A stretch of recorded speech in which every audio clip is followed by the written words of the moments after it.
Tim Vergen amaze imikino 10 adatsindira ikipe ya Chelsea igitego na kimwe. Uyu rutahizamu mushya wa Chelsea Tim Vergen guhora imbere y'izamu ariko ntatsinda igitego muri Premier League birakomeje nyuma y'intsinzwi ya Arsenal ibasuzuguye mu rugo. Uyu rutahizamu ufite ubwene gihugu bw'Ubudage yasimbujwe mu gice cya mbere n'umutoza wa Chelsea Frank James Lampard mu mukino wabo na Arsenal, nyuma yaho akomeje kumara imikino igera ku 10 adatsinda igitego mu marushanwa yose ikipe ya Chelsea ikina.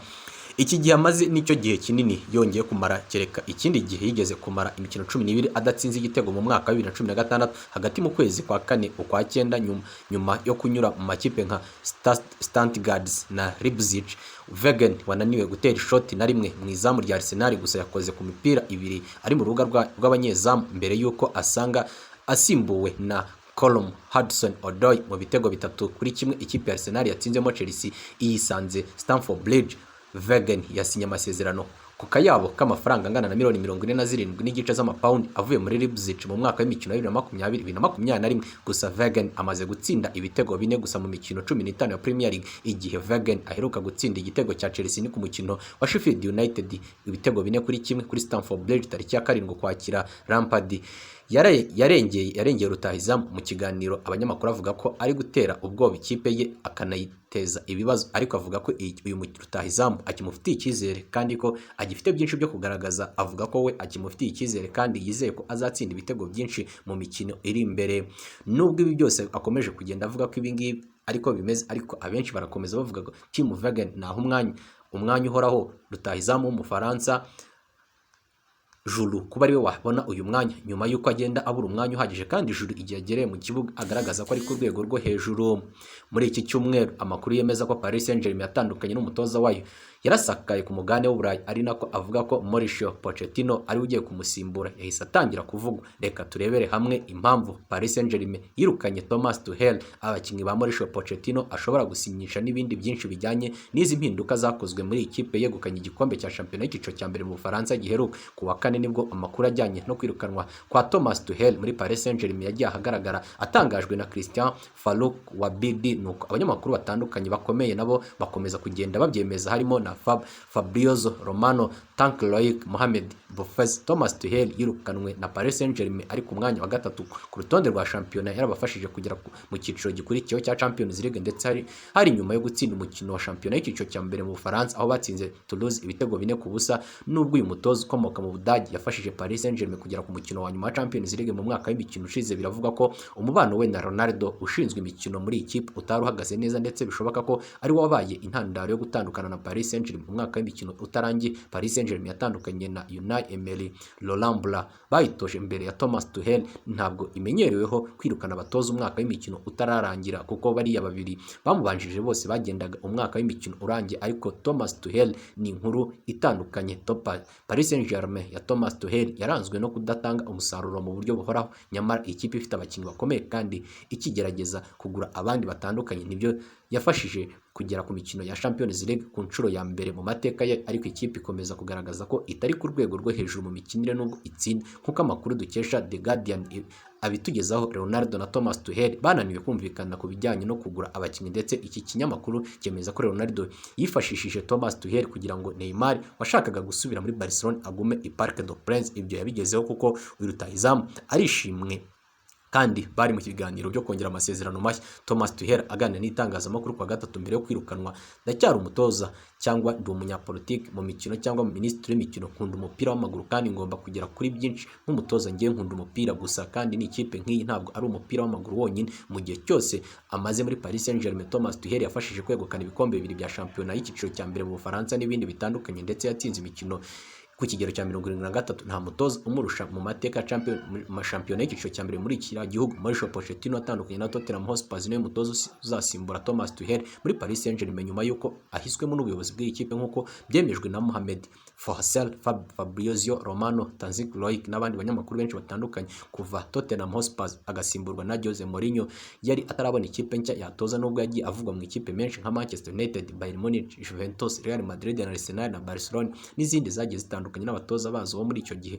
Yari yavuye i Londres, umutoza yanyuze muri Espagne Paris Saint-Germain, agiye kugaruka muri Paris Saint-Germain yanyuzemo nk'umukinnyi, ndetse biteganyijwe ko iyi kipe yo mu Bufaransa izamwemeza nk'umutoza mukuru igihe icyo ari cyo cyose impande zombi zamaze kumvikana. Pochettino Pochettino azaba umutoza wa Paris Saint-Germain nta kabuza.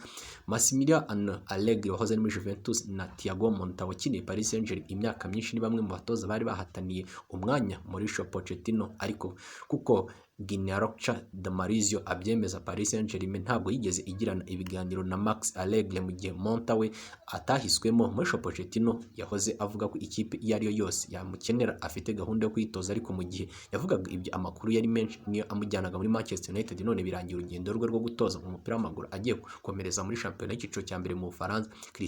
Christian Eriksen uzasohoka muri Inter Milan muri Mutarama nyuma yo kudahirwa mu Butaliyani, biteganyijwe ko ashobora kuba umukinnyi wa mbere Mauricio Pochettino yasinyisha muri Paris Saint-Germain bongeye gukorana nk'uko bakoranye muri Tottenham. Dele Alli nawe ashobora kwerekeza muri Paris Saint-Germain nyuma y'uko atari gukoreshwa cyane na Jose Mourinho, kandi hakaba hari amakuru yavugaga ko iyi kipe yo mu Bufaransa imushaka kuza kwa Pochettino, bishobora gutuma hashyirwamo imbaraga mu gusinyisha aba bakinnyi babiri babanye nawe muri Tottenham Hotspur. Andi makuru Paris Saint-Germain azakomeza kugenda avugwa, ari niyo twaba tuvuzeho uyu munsi. Twari twawuhariye Mauricio Pochettino na Thomas Tuchel. Icyumweru cyiza ku bakunzi bacu.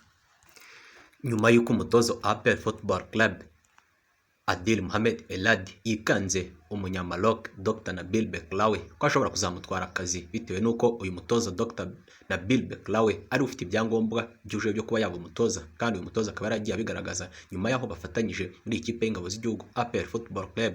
Dr Nabil Beklawi wahoze ari muri APR Football Club yagiye mu ikipe ya Zamalek. Umunyamaloc Dr Nabil Beklawi wanyuze muri APR Football Club yungirije Adil Elad Mohamed yagaragaye ari mu myitozo ya Zamalek yo mu Misiri tariki ya 18 Nyakanga 2020 nibwo uwari umutoza wungirije muri APR Football Club umunyamaloc Nabil Beklawi yuriye rutemikirere aherekejwe n'ubuyobozi bwa APR Football Club yerekeza iwabo muri Maroc nyuma yo gusoza amasezerano y'umwaka umwe yari afitanye n'ikipe y'ingabo z'igihugu APR Football Club. Kuri uyu wa gatanu tariki ya 25 Ukuboza nibwo Nabil Beklawi wanyuze muri APR Football Club yagaragaye ari mu myitozo n'abakinnyi ba Zamalek iheruka gutsindirwa ku mukino wa nyuma wa Champions League na El Ahly wabo mu Misiri. Nabil Beklawi kuva yatandukana na APR Football Club akaba nta kandi kazi yigeze yongera gukora, ariko akaba yamaze kugaragara mu myenda ya Zamalek. Nabil Beklawi ubundi ukora akazi ko kongera abakinnyi imbaraga nk'uko yabyize, ni umwe mu batoza baje hano mu Rwanda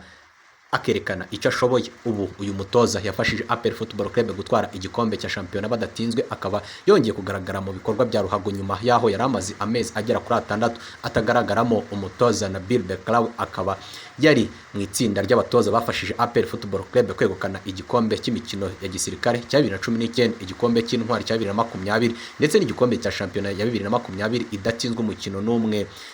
Nabil Beklawi kugeza ubu ngubu abenshi bagiye bavuga ko gutakaza uyu mugabo Dr Nabil Beklawi biri mu byago APR Football Club ko yakikura muri Kenya, aho urugendo rwayo yari ifite rwo kugera mu matsinda rwagarukiye i Nairobi, aho iyi kipe ya Gor Mahia yarayitsinze ibitego 6 na Belouizdad.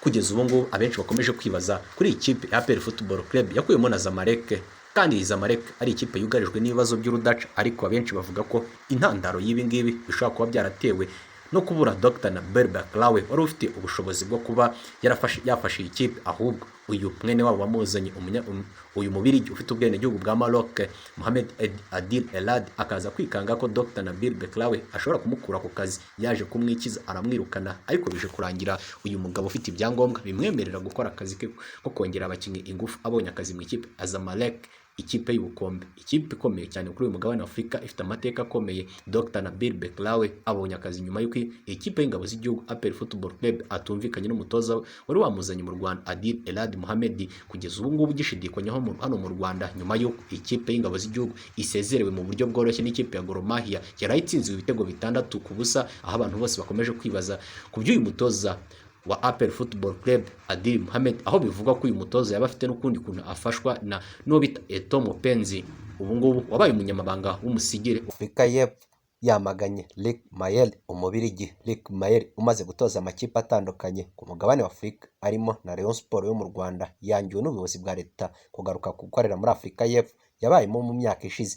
Luc Mayel muri Afurika y'Epfo kuva muri 2016 kugeza muri 2018 atoza amakipe nka Polokwane City, Free State Stars ndetse anasubirayo mu ntangiriro z'umwaka w'imikino 2018-2019.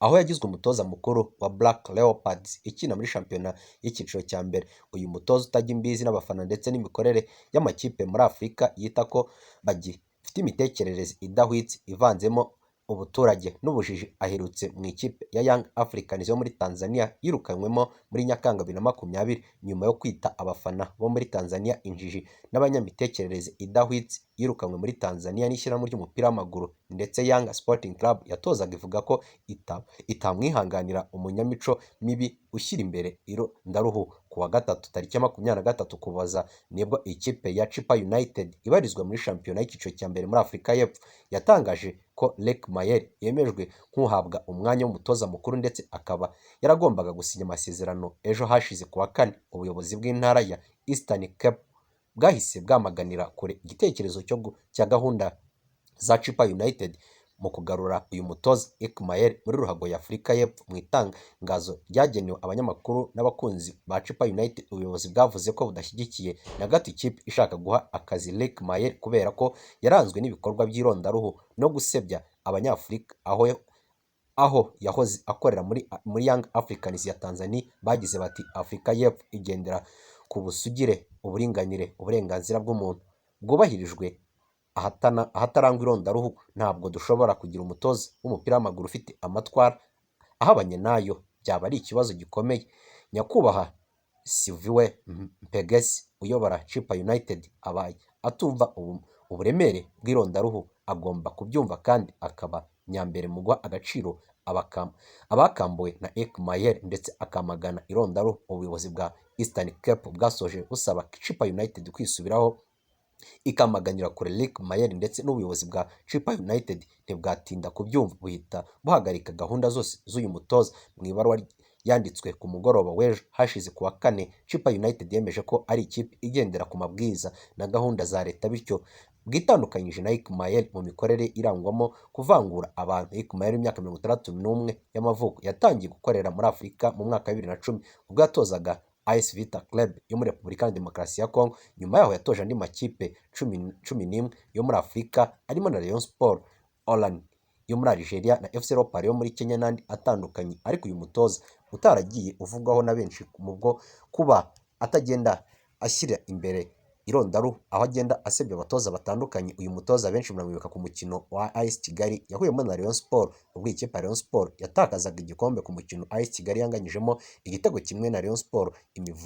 Akavuyo kaje kuba kuri stade Amahoro, aho abafana ba Rayon Sport baje gufata stade intebe aterana amabuye, intebe zirakurwa. Ubwo uyu mutoza yarwanaga n'abasifuzi, murabyibuka Ndatinamana Robert na Cedric Hamisi waje kuva mu Rwanda nyuma y'uko yarahamwe imikino igera muri 5 agahanishwa umwaka wose adakina, biza kurangira avuye mu Rwanda. Kugeza n'ubu ntarongera gukina mu ikipe yo mu Rwanda.